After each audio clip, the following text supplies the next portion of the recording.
कलियुगामध्ये भगवान शंकर आणि माता पार्वतीचा आशीर्वाद प्राप्त व्हावा त्यासाठी केले जाणारं व्रत ते म्हणजे प्रदोष व्रत आहे.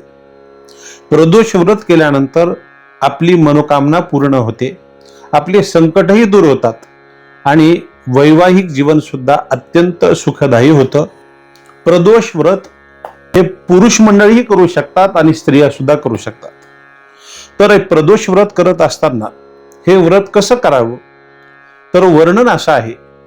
पहाटे लवकर उठून स्नानादी कर्म करून भगवान शंकर आणि माता पार्वतीचा ध्यान करणे आणि त्यानंतर दिवसभर उपवास करणे. उपवास करत असताना काही ठिकाणी पाणी सुद्धा घेत नाहीत.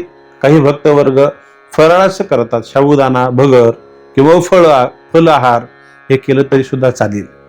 आणि त्यानंतर प्रदोष काळी म्हणजेच तिन्ही सांजेच्या वेळेला प्रदोष काळी भगवान शंकराच्या मंदिरामध्ये जाऊन भगवान शंकराच्या शिवपिंडीवरती रुद्र अभिषेक करून किंवा पूजा करून महादेवाला बेल वाहून आणि महादेवाला फूल वाहून त्यानंतर अभिषेक करून घरी येणे आणि घरी आल्यानंतर प्रदोष सोडणे म्हणजेच भोजन करणे.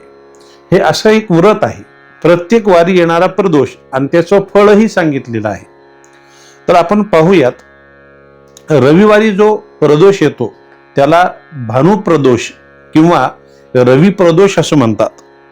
आणि रविवारी जर आपण हा प्रदोष केला, हे व्रत केल्यानंतर उत्तम आरोग्य आणि दीर्घायुष्य माणसाला लाभतं.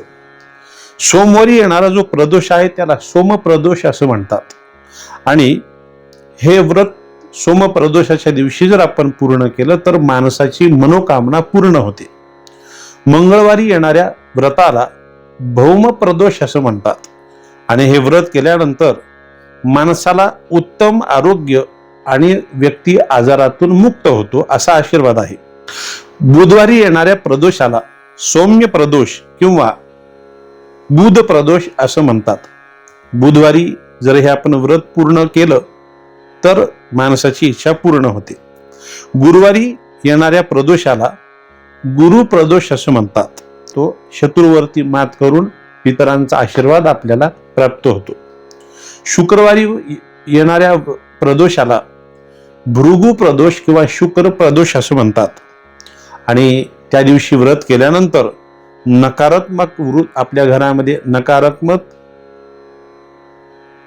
आपल्या घरामध्ये नकारात्मक शक्ती नष्ट होते आणि माणसाचं वैवाहिक जीवन अत्यंत सुखी होतं. आणि विशेष म्हणजे शनी प्रदोष. या व्रतामध्ये शनिवारी येणाऱ्या प्रदोषाला शनी प्रदोष असं म्हणतात. आणि शनी प्रदोषाचं विशेष महत्व सांगितलेलं आहे मंडळी. शनिवारी येणाऱ्या व्रताला शनी प्रदोष म्हणतात. आणि हे व्रत केल्यानंतर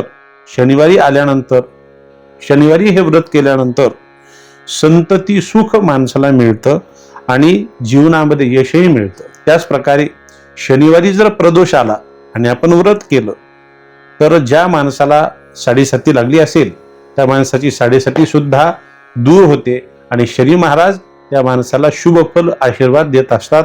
त्याचे सगळे कामं कुठल्याही पद्धतीने निर्विघ्नतेने पार पडतात.